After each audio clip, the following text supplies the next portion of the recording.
శ్రీ గురుభ్యో నమః.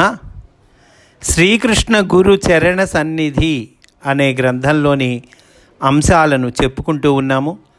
నాపై సరస్వతి కటాక్షము అనేటువంటి అధ్యాయంలోనికి మనము ప్రవేశిస్తూ ఉన్నాము.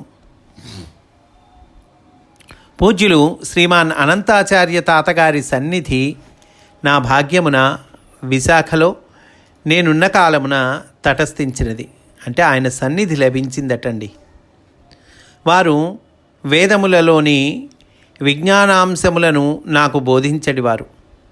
వేదమే వారిలో నుండి పలుకుచున్నదని నాకు అనిపించినది.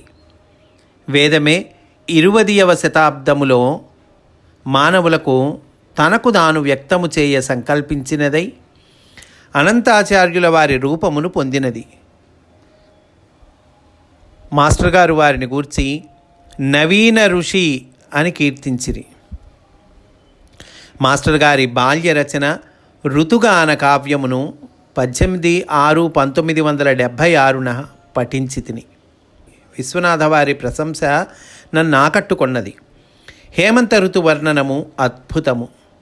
అపూర్వమైన ఈ వర్ణనమును కాళిదాసు కూడా ఋతు సంహార కావ్యమున కావింపలేదని కవి సమ్రాట్టులు పలికి మాస్టర్ గారిని ఆశీర్వదించుట జరిగినది. ఈ దినమున వైద్యాలయమున పనిచేసి తిని రోగి రూప నారాయణుని సేవ ఎంత మహామధురము అనిపించినది. అమ్మగారు కొంత శారీరకమైన ఇబ్బందిలో కూడా నాకు భోజనము పెట్టిరి. తమ రొసంగినదే దైవప్రసాదమని నేను పలికి తిని ఆ సందర్భమున పూజ్యులైన తాతగారిట్లు పలికిరి. అంతా సర్వాంతర్యామిత్వమే. పున్నయ్య గారు గుండెలో నుండి భాషించును, హృదయముతో భగవంతుని పిలుచును. వారు ఆంగ్లములో పలుకుట జరిగినది. Mister Punnaiah speaks with heart, he calls God with heart. ఈ వాక్యములు వారు నాపై కురిసిన అమృతాశీస్సులు. నా ఆధ్యాత్మిక పురోగతికి వలయు తపోమయములైన వారి దివ్యాశీస్సులు. మధ్య మధ్య శ్రీవారు నన్ను ఎన్బికే వరప్రసాదరావు గారి నివాస గృహమునకు తీసుకొని వెళ్ళేడివారు. అచ్చట శ్రీవారు తమ ఆధ్యాత్మిక గ్రంథాలయమును నెలకొల్పిరి. ఇందు ప్రాచీన పురాణ ఇతిహాస కావ్యములు, వేదములు, శ్రీరామకృష్ణ రమణాది మహాపురుషులకు, రవీంద్ర అరవిందులకు సంబంధించినవి, బ్లావెట్స్కీ మాత రచనలు, మున్నగు దివ్యజ్ఞాన వాంగ్మయము, జ్యోతిష వైద్య గ్రంథములు, జ్వాలాకూల మహర్షి డిక్టేట్ చేసిన 24 బ్రహ్మ విద్యా సంపుటములు, అగ్నియోగ మైత్రేయ సంఘ అను శీర్షికలతో గల సంపుటములు మున్నగునవి పెక్కులు కలవు.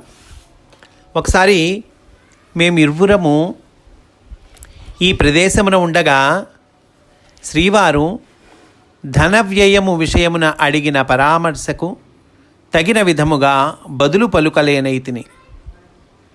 నెలకు లభించు నీ ఆదాయము, వివిధ వ్యయముల పట్టిక మొత్తము చెప్పగలవా అని నన్ను వారు ప్రశ్నించిరి. నేను నీళ్లు నమిలితిని. పైగా ధనముపై అంతగా దృష్టి పెట్టుట సాధకులకు మంచిది కాదను అభిప్రాయముతో ఉంటిని. నిత్యము ఆత్మానుభూతిలో మునిగియుండు మాస్టర్ గారు ధనాదాయ వ్యయములను గూర్చి ఇంతగా నిలదీయుట నాకు ఆశ్చర్యమనిపించినది. మాస్టర్ గారిట్లు స్పష్టముగా వివరించిరి. ధనముపై ఆసక్తి ఉండరాదనుట నిజమే, కానీ భగవంతుని సాన్నిధ్యానుభూతికై ఆధ్యాత్మిక సాధన చేయు వారలకు క్రమశిక్షణ తప్పనిసరి. స్వల్ప విషయములలోనే క్రమశిక్షణ పాటింపలేని వారికి ఉదాత్తములైన ఆధ్యాత్మిక విషయములలో క్రమశిక్షణ ఎట్లు అలవడగలదు? కావున ఆదాయ వ్యయములు లెక్కలు సాధన యొక్క ప్రారంభ దశలో అత్యావశ్యకము. ఇది క్రమశిక్షణ కొరకే గాని ధనకాంక్షకు సంబంధించిన అంశము కాదు. ఊరక లెక్కలు చెప్పగలుగుట కొరకే గాని ధనమును ఆర్జించుటయందు వాంఛ కావలెనని కాదు. నేను అట్లే ఇక నుండి ఈ విషయమై క్రమశిక్షణతో మెలగెదను అని దృఢముగా శ్రీవారితో అంటిని. అయితే ఈ సందర్భంలో వారి సంభాషణ ఇట్లు కొనసాగినది. ఆదాయ వ్యయ విషయమున క్రమశిక్షణ అభ్యాసమైన తర్వాత ఇక ఈ లెక్కలు పట్టించుకొనవలసిన పని లేదు. ధనపుపై వ్యామోహం రాకుండా అప్రమత్తతతో మెలగవలయును. సాధకుడు ఒక దశలో క్రమశిక్షణను, స్వల్పములైన ఐహిక విషయములను ఎట్లు ఎలా పాటింపవలయునో జ్వాలాకూల్ గారు డిక్టేట్ చేసిన ఆధునిక యుగమున సాధకత్వము అను గ్రంథమున విస్తారముగా చర్చింపబడినది. ఆ పుస్తకమును నీవు చదువు. ఆపై మాస్టర్ గారు అక్కడే ఉన్న శ్రీ పిఎస్ఎస్ వర్మ గారిని ఉద్దేశించి, ఈ పుస్తకమును పున్నయ్యకు ఇవ్వు అని ఆదేశించిరి. అయితే వర్మగారు ఈ పుస్తకమును శ్రీ కొంగర జగ్గయ్య గారు చదువుకొనుటకు తీసుకొని వెళ్ళారని సమాధానము చెప్పిరి. జగ్గయ్య గారు ఆ రోజులలో అప్పుడప్పుడు మాస్టర్ గారిని కలిసిడివారట. శ్రీవారి ఆధ్యాత్మిక గ్రంథాలయము నుండి గ్రంథములు కొని వెళ్ళి చదివి మరలా తెచ్చి ఇచ్చుచుండెడివారట. సినిమా నటులకు ఇట్టి ఆధ్యాత్మిక గ్రంథ పఠనాశక్తి కలుగుట వింతయే. సరే, ప్రస్తుతానికి ఆ పుస్తకము లభ్యము కాలేదు, నీవు చదువుట కుదురదు, అయినా పర్వాలేదులే అని శ్రీవారు నాతో సెలవిచ్చిరి. నేను శ్రీవారి ఉపదేశమును అప్పటి నుండి ఆచరించ ఆరంభించితిని అని అంటూ ఉన్నారండి పున్నయ్య శాస్త్రి గారు. ఈ 20 రోజులలో ఇంకొక సంఘటన జరిగినది. ఇది శ్రీవారి మహామహిమకు మచ్చు తొనకగా మనునట్టుది. అప్పుడప్పుడు మధ్యాహ్నము పూట మాస్టర్ గారితో పాటు వారింట భోజనానంతరము ప్రసాదరావు గారి నివాసమునకు ఏతెంచి అసట శ్రీవారివి అగు ఆధ్యాత్మిక గ్రంథములను పఠించుట కొన్ని గంటల పాటు సాగించడివాడను. మధ్య మధ్య సాధకుని కర్తవ్యములను గూర్చి, ఆయా గ్రంథములందలి అంశములను గూర్చి మా నడుమ సంభాషణ సాగడిది.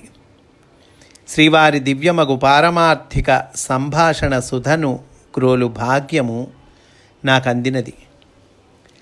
అతడ గ్రంథాలయమున అగ్నియోగ అను శీర్షికన కొన్ని గ్రంథములు కలవు. వానిలో కొన్నింటిని పఠించి తిని. అమెరికాలో మైత్రేయ సంఘము అను ఒక సంస్థ కలదు.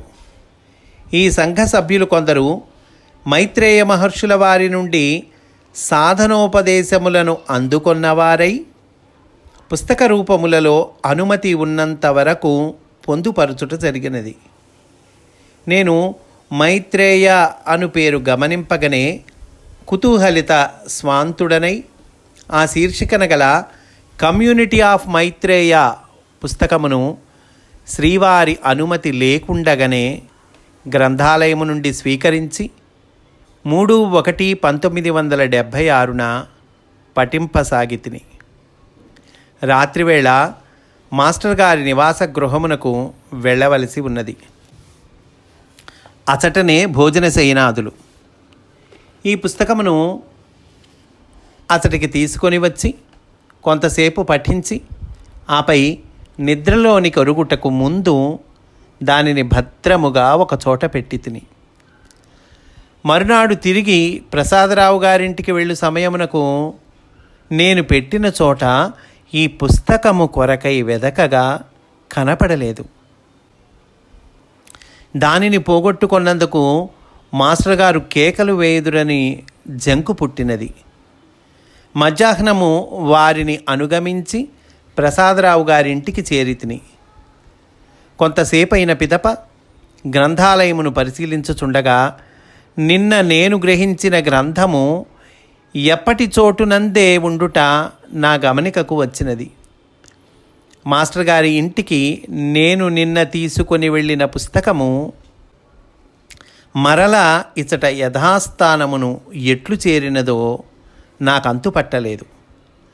అంతటా జరిగిన సంగతి అంతయు దాచకుండా గురుదేవులకు నివేదించి నా సందేహమును వెలిబుచ్చితిని. మా ఇరువురి సంభాషణ ఇట్లు సాగినది. పున్నయ్య శాస్త్రి గారు అంటూ ఉన్నారండి, మన ఇంట్లో నేను భద్రముగా ఒకచోట పెట్టిన ఈ పుస్తకము అచట కనపడలేదు. ఇప్పుడు ఇచట యథాస్థానమున ఉన్నది. ఈ విచిత్రము ఎట్లు తటస్థించినది? దానికి మాస్టర్ చెప్తూ ఉన్నారు, ఉదయము నేనే ఆ పుస్తకమును నీవు పెట్టిన చోట నుండి తీసుకొని వచ్చి ఇచట అలమారాలో దాని స్థానమున ఉంచి తిని. పున్నయ్య శాస్త్రి గారు అంటూ ఉన్నారు, అట్లేలా చేసిరి? నేను ఆ పుస్తకమును చదువుట పూర్తి కాలేదు కదా. దానికి మాస్టర్ అంటున్నారండి, నీవు దానిని చదువవద్దు. దానినే కాదు, ఆధ్యాత్మిక సంబంధమగు ఏ ఇంగ్లీషు పుస్తకమును చదువవద్దు. దానికి పున్నయ్య శాస్త్రి గారు ఎంతో బాధతో అంటున్నారు, వీనిని చదువుటకు నేను అర్హుడను కాదా? అంటే శ్రీవారి అనుచరులు కొందరు వీనిని చదువుచుండుట నేను ఎరుగుదును అని కూడా అనుకుంటున్నారు మనసులో. అప్పుడు మాస్టర్ అంటున్నారండి, అర్హుడవు కాదని కాదు, ఇచ్చట గల ఏ గ్రంథము చదువుటకైనను అర్హుడవే. అప్పుడు పున్నయ్య శాస్త్రి గారు అంటున్నారు, మరి నన్ను ఏలా వీనిని చదువుట నుండి బహిష్కరించిరి? అప్పుడు మాస్టర్ అంటున్నారండి, కారణము ఇది, నీవు వీనిలో దేనినైనను చదువవలసిన పని లేదు. నీవు జీవితాంతము భాగవతమును చదువుచుండుము. అందు భక్తియోగముతో పాటు ఈ గ్రంథములన్నింటి యందు గల విజ్ఞానము కలదు. భాగవత పఠనము చాలు, నీకు సమస్త ఆధ్యాత్మిక గ్రంథములందలి విజ్ఞానము ఆ సమయమునకు అదియే స్ఫురించును. భక్తి లేని వట్టి విజ్ఞానము నిరర్థకము అన్నారటండి మాస్టరు. పున్నయ్య శాస్త్రి గారు చెప్తూ ఉన్నారు మనకి. అప్పటికి గురుదేవులు ఇంకను భాగవత రహస్య ప్రకాశ రచనమును ఆరంభించలేదు. గుంటూరు నుండి విశాఖ వారు తరలి వెళ్ళు సందర్భమున వారు నన్ను భాగవతము చదువుచుండుము, నా సాన్నిధ్యము నీకు లభించును అని ఆదేశించిరని పాఠకులకు గుర్తుండియే ఉండును. అట్లే నాకు నిద్ర పట్టని కాలమునందునను భాగవతము చదువుచుండుమని వారు ఆదేశించిరి. ఇది మూడవసారి. మూడవ మారు వారిట్లు ఆదేశించుట, భాగవతము చదువుము అని మూడోసారిటండి మాస్టర్ చెప్పటం. చూడండి, ఈ రెండు వాక్యాలు మళ్ళీ ఒకసారి చదువుకుందామండి మాస్టర్ చెప్పినటువంటివి. భాగవతం యొక్క ఆవశ్యకత, భాగవతం యొక్క ప్రాముఖ్యత, భాగవతం యొక్క గొప్పతనము ఎట్లా ఉందో చూడండి మాస్టర్ మాటల్లో. నీవు జీవితాంతము భాగవతము చదువుచుండుము, అందు భక్తి యోగముతో పాటు ఈ గ్రంథములన్నింటి యందునూ గల విజ్ఞానము కలదు.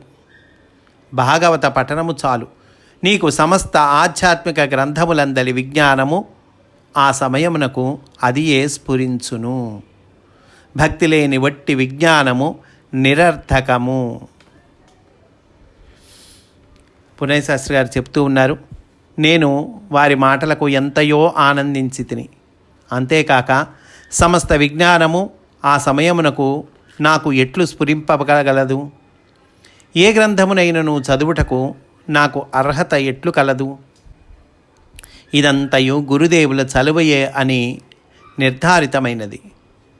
సిద్ధపురుషులకు మాస్టరు గారి వంటి సద్గురుత్తముల దివ్యాసీ ఫలమున ఏ విజ్ఞానమైనను సిద్ధించుననుట సత్యము. మాస్టర్ గారు ఇట్టి దివ్యాశీస్సులను నాపై వర్షించిరి. కావుననే సద్గురువు యొక్క రుణము పూర్తిగా తీర్చుకొనుట అసాధ్యము.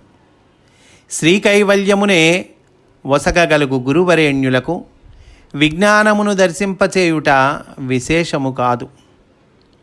వారు సెలవిచ్చిన ఉపదేశములను కోరిన వారికి అందించుటయు, శ్రీవారి జీవన పదమును అనుసరించి లోకహితార్థమై అర్పితమగుటయు ఆచార్య రుణము తీర్చుకొనుటకు కొంతమేర ఆ పనికి వచ్చును. అప్పటి నుండి నేను ఏ ఆధ్యాత్మిక గ్రంథమును ఆంగ్ల భాషలోని దానిని పఠించుటలేదు, భాగవతమును విడిచిపెట్టనూ లేదు. ఇంతలో మాస్టర్ గారు ఏదో పని మీద బెజవాడ వెళ్ళుట తటస్థించినది. గుంటూరులో వారి పాతమిత్రులకు శ్రీ పూర్ణచంద్రరావు గారు బెజవాడ రైలు స్టేషన్లో మాస్టర్ గారిని కలిసిరి. శ్రీవారు విశాఖ వెళ్ళబోవు రైలు ఎక్కబోవుచుండిరి. శ్రీ పూర్ణచంద్రరావు గారు మాస్టర్ గారిని ఇట్లు కోరిరి: మీ వద్ద మన పున్నయ్య ఉన్నాడు కదా, అతనికి ప్రస్తుతము ఉద్యోగము లేదని తెలిసినది. గుంటూరులో బస్టాండు సమీపంలో శ్రీ కమలా హనుమంతరాయ విద్యాలయము కలదు. అందు బిఈడి టీచరు పోస్టు ఒకటి ఖాళీగా ఉన్నది. ఆ విద్యాలయ నిర్వాహక సమితి అధ్యక్షుడైన శ్రీ దేశిరాజు వెంకట్రావు నాకు మిత్రుడు. అతనికి చెప్పి మన పున్నయ్యను ఆ ఖాళీలో ప్రవేశపెట్టెదను. ఇంకనూ ఆ పోస్టునకు ప్రభుత్వము వారి గ్రాంటు మంజూరు కాలేదు. 2 నెలలు ఈ పోస్టులో జీతము లేకుండగానే పున్నయ్య పనిచేయుట సిద్ధపడినచో, ఆ తర్వాత అదే విద్యాలయమున ఖాళీగా ఉన్న ప్రధానోపాధ్యాయ పదవికి ఉన్నతి పొందించెదను. ఇందులకు గాను వెంకట్రావు గారు నాకు ముందే మాట ఇచ్చిరి. పున్నయ్య ప్రధానోపాధ్యాయ పరీక్షలో ఉత్తీర్ణుడు కావలసి ఉన్నది. ఆ పైన ఆ నియామకమునకు అవరోధము తొలగును. కావున పున్నయ్యను ఈ నా ప్రతిపాదనకు అంగీకరింపచేయుడు. ఈ పూర్ణచంద్రరావు గారికి నాపై అపార వాత్సల్యము. చిత్రముగా ఈయన ప్రధానోపాధ్యాయుడిగా పదవీ విరమణ గావించిన గణపవరము హైస్కూలులో నా ఉపాధ్యాయ జీవితము ప్రారంభమైనది. మాస్టర్ గారు 21/1976 విశాఖ చేరిన తరువాత నన్ను పిలిచి పూర్ణచంద్రరావు గారు చేయదలిచిన సహాయం సెలవిచ్చి నన్ను వెంటనే గుంటూరు వెళ్ళిపోమ్మనిరి. నేను మాస్టర్ గారితో ఇట్లాంటిని: ఇంతకు పూర్వమే మీరు తమరు నెలకొల్పబోవు మైలైట్ అను పత్రికను సంపాదకుడుగా పనిచేయని యోగించిరి కదా. ఇప్పుడు మరలా నన్ను విశాఖ నుండి గుంటూరు మరలి పొమ్మనుచున్నారేమి? మాస్టర్ గారు నవ్వుచూ నన్నిట్లు సమాధానపరిచిరి. అప్పుడు ఆ మాట చెప్పినది నేనే. దానికి నీవు అంగీకరించితివి. ఇప్పుడు ఈ మాట చెప్పుచున్నదియు నేనే. దీనిని పాటింపుము. నేను వెంటనే వల్లెయంటిని. భవిష్యత్తులో జరగబోవున్నవి వారికి తెలియనివి కావు. వారు త్రికాలజ్ఞులు. మరి నెల రోజుల విరామముతో నాకు 2 రకముల ఆదేశములు ఏల ఇచ్చిరి: శరణాగతిని, వినయమును నేర్పుటకే అని అంటున్నారండి పున్నయ్య శాస్త్రి గారు. కనుక శరణాగతిని, వినయమును నేర్పుట కొరకు 1 నెల విరామంతో నాకు 2 రకాల ఆదేశాలు ఇచ్చారు అని చెప్తూ ఉన్నారండి పున్నయ్య శాస్త్రి గారు. పూజ్యులైన తాతగారి రచనలు ఆ రోజు రాత్రి చదివి తిని ఆయన వేదమూర్తి అనిపించినది. వేదర్షులందరూ ఆయనలో నుండి పలుకుచుండిరి. కొన్ని శతాబ్దముల తరువాత తిరిగి ఇట్టి వాక్కు వెలువడుచున్నది. రాత్రి 12 గంటల వరకు తాతగారు నాతో ఏదో ఉపదేశ వాక్కులు వినిపించుచునే ఉన్నారు. 21/1/1976 మాస్టర్ గారు నన్ను తాతానగర ఎక్స్ప్రెస్లో బెజవాడ చేరి అట నుండి గుంటూరు వెళ్ళి తాను చెప్పిన స్కూలులో చేరుమనిరి. నేను వెడలుచున్నప్పుడు అమ్మగారు ప్రేమతో మాస్టర్ గారు వాడిన చొక్కా బనీను ఇచ్చిరి. వానిని ధరించి బయలుదేరితిని. ఆమె ప్రేమ మరువలేనిది, గుండెలలో అమృతము కురిసినది. వారి వద్దను, చిరంజీవి అనంతకృష్ణ తాయారుల వద్దను, చిలసవు లక్ష్మి వద్దను సెలవు తీసుకున్నాను. చిరంజీవి అనంతకృష్ణ నాకొక బాల్ పెన్నును బహూకరించెను. చిరంజీవి వరాహ మిహిరాచార్య ప్రేమతో నా పెట్టె సర్దెను. నా ఫోటో ఒకటి తీసుకొనెను. రిక్షా తెప్పించెను. సావిత్రమ్మ గారి కుమార్తె సోదరి కమల నాకు వీడ్కోలునిచ్చెను. గురుదేవులకు నమస్కరించి రైలెక్కితిని. గుంటూరులో మాస్టర్ గారు సూచించిన స్కూలులో 27/1/1976 చేరితిని. గుంటూరులో గల మాస్టర్ గారి అనుచర బృందములోని వారగు పన్నాల సోదరత్రయము, శ్రీ జిఎల్ఎన్ శాస్త్రి దంపతులు, ఇందిరాదేవి గారు, మేళచెరువు శకుంతలమ్మ, బెల్లంకొండ శకుంతలమ్మ, రంగాచార్యుల వారు, నాగమణి కుటుంబము, శ్రీ సాంబశివ శర్మ మున్నగు వారు కలిసి మాస్టర్ గారి కార్యక్రమములలో పాల్గొనుచుంటిమి. వారెల్లరూ నన్ను ప్రేమతో ఆదరించిరి. సోదరుడు చిరంజీవి శ్యామసుందరమూర్తి చేయు సంకీర్తనలలో 27/1/1976 నుండి అప్పుడప్పుడు పాల్గొనుచు భగవంతుని ఆర్తితో పిలుచుట అభ్యసించి తిని. ఆర్థికముగా చిక్కులలో ఉన్నను ఆధ్యాత్మిక సాధన మాస్టర్ గారి సంకల్ప బలము వలన, కృప వలన ముందుకు సాగినది. భగవత్ సేవ కన్నా ఇంకా కావలసినదేమీ లేదనియు, భౌతిక సుఖములతో నాకింక పని లేదనియు అనిపింపసాగినది. నేను ఇబ్బందులలో ఉన్నప్పుడు మాస్టర్ గారి ప్రేమ చాలామందిలో ప్రవేశించి వారు నన్ను ఆదరించుట జరిగినది. కుటుంబ సంబంధాలు, స్నేహానుబంధాలు, బంధములు గాక తన పరమ ప్రేమను మనకు రుచి చూపించి భగవంతుడు మనకు తనపై భక్తి మరలుటకే ఏర్పాటు చేయబడినవి అని అనిపించినది.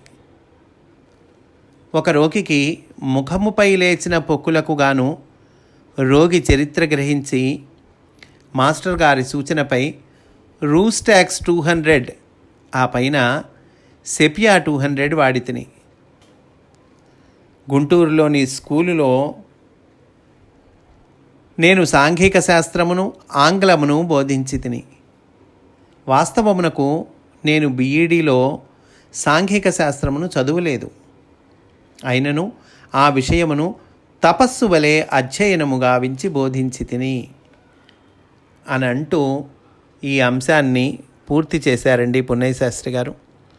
స్వస్తి వాసుదేవా.